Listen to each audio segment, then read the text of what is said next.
video, we are going to practice calculating inventory value, and this is at a more expert level. Now, the exercise is pulled from our advanced level ProAdvisor certification course, which if you want more information about that course after we go through the exercise, be sure to click on the link below in the description. Now, usually when we are doing our exercises, we are working in the sample company, but this one's a little bit different because we are going to be doing some math. So no need to sign into the sample company. All you will need is a pencil and paper so that you can work through the problem as we are calculating that inventory value. Now, this exercise is part 3 of a 3-part exercise. You need to complete the other 2 exercises before you begin this one. If you have not completed those yet, go ahead and click on the link on the top right corner of your screen. That'll take you to the first exercise, complete that one and the one after that, and then come back to this one. They all build on each other, so it's really important to start with that first exercise. But let's dive right in and see what our scenario will be for today. George's business was so great that he sold out of everything by Christmas. He starts on January 1st with zero inventory, and here's what happened to him throughout the year. On January 15th, he buys 10 widgets for $5 each and 10 super widgets for $15 each. Then on February 1st, all the widgets go on sale, so he buys 20 widgets for $4 each and 30 super widgets for $10 each. Unfortunately, he discovered that 10 of the widgets were damaged, so he returns them to the vendor and gets his money back. On March 12th, he sells 15 widgets and 15 super widgets for $495. On April 1st, one of his employees tries to pull an April Fool's joke and ends up losing one of the super widgets. On May 12th, George buys 10 more widgets for $5 each and 6 more super widgets for $12 each. On May 15th, he sells one super widget for $20. George's business has been so successful that on June 1st, Big Profit Industries approaches him about buying his company. They want to know what the current value of all of his the current value of all of his current inventory. So what does George tell him? Now, at this point, if you want to try it on your own, you can pause the video and start working through the problem based off of this entire scenario. Or if you want to follow along with me, I'm going to switch over to my whiteboard so that we can start doing the calculation. Make sure you get that pencil and paper ready so that you can start on your math. All right, let's get going with our calculation. Now, this scenario is a little more complicated than the previous 2 exercises. There's just a lot more moving parts. So let's organize the information a little bit easier for us. Let's do it kind of in a chart format. So the first column that I'm going to have here is the date column. And then I'm going to change my colors. We're going to have a regular widget column, and we are going to have a super widget column. Just make this into a chart. All right. So from the scenario, we know that on January 1st, he started with zero inventory. So that's 0 for regular widgets and 0 for super widgets. On January 15th, he buys 10 widgets for $5 and 10 super widgets for $15. So let's go ahead and do January 15th. He purchased those 10 widgets at $5 each. And then for the super widgets, it was again 10 super widgets at $15 each. Now on February 1st, all of the widgets went on sale, so he buys 20 widgets for $4 each and 30 super widgets for $10 each. But unfortunately, he discovered that 10 of the widgets were damaged, and so he returns them to the vendor to get his money back. So I'm going to write the date here. This is February 1st. For the regular widgets, let's just write on here the total that he kept. So he bought 20, he returned 10. So that means that he has 10 actually remaining. They were good ones. And those were at $4 each. And then the super widgets, he had purchased 30 of those at $10 each. Okay, so we have currently 20 regular widgets and 40 super widgets. Now on March 12th, he sold 15 widgets and 15 super widgets for $495. So let's go ahead and put that March 12th. I'm going to make this a little bit easier across. So on March 12th, remember when you are making the calculation, you have to calculate the first ones that were bought and then you continue on. So the first regular widgets that were bought were these 10 that at $5. So he sold 15 total. So we're going to remove those 10. So 10 minus 10 equals 0. And then we need to calculate out 5 more out from this 10. So 10 minus 5 equals 5. And again, those 5 are at $4 each. Let's do the same type of calculation for the super widgets. He sold 15 of them, so we have to get rid of these 10 first. So 10 minus 10 is 0. And then we have to pull 5 more from these 30. So 30 minus 5 equals 25. All right, so we are going to move on from here. I'm going to clear my whiteboard just to make it easier so that we can keep using it. And I'm just going to include what we ended up with our, regular widgets, the 5 at $4 and 5 at $25. Or I'm sorry, 5 at 25 at $10. So let me go ahead and clean my whiteboard and then we're going to keep going. Let's keep moving on in our scenario. So April 1st, one of his employees tries to pull an April Fool's joke and ends up losing one of the super widgets. So here we are in 4.1, nothing to do with the regular widgets. They're still good, but we have now to delete 1. So 25 minus 1 equals 24. And again, those are at $10 each.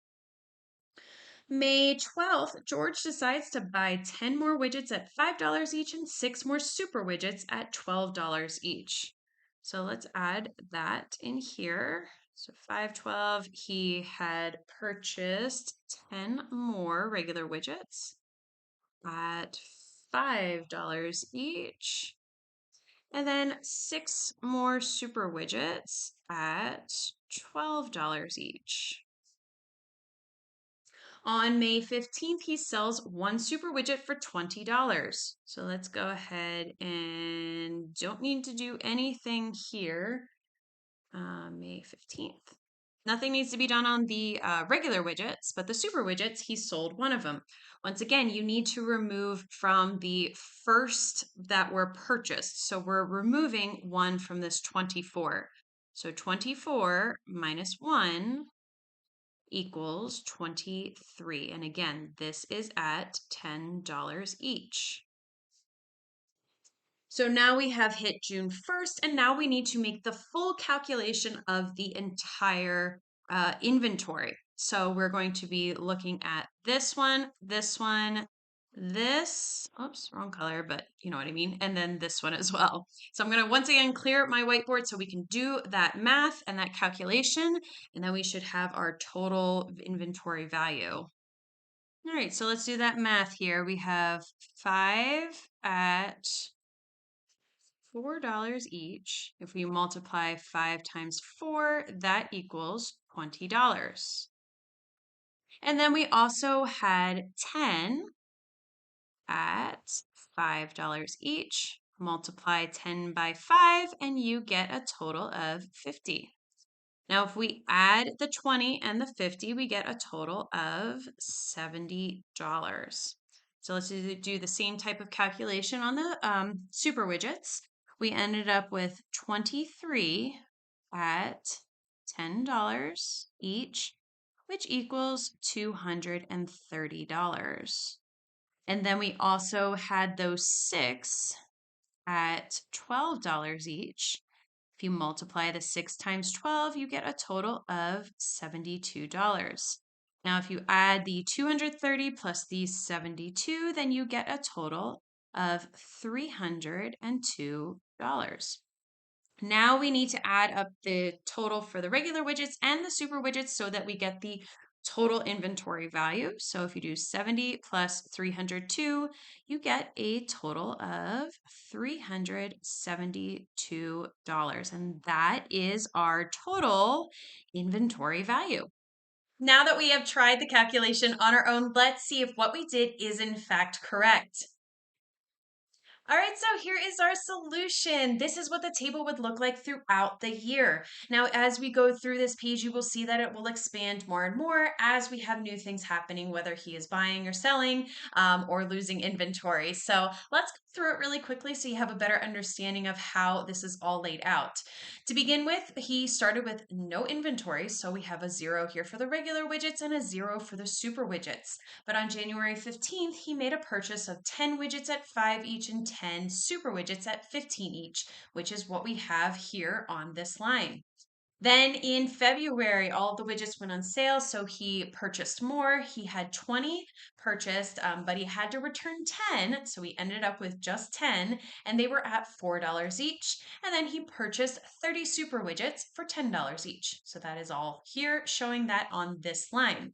So at the end of this, he has a total of 20 at different purchase prices, and then purchase prices. And then he has a total of 40 super widgets, again, at different purchase prices. Now in March, he has made a sale. He sells 15 widgets and 15 super widgets.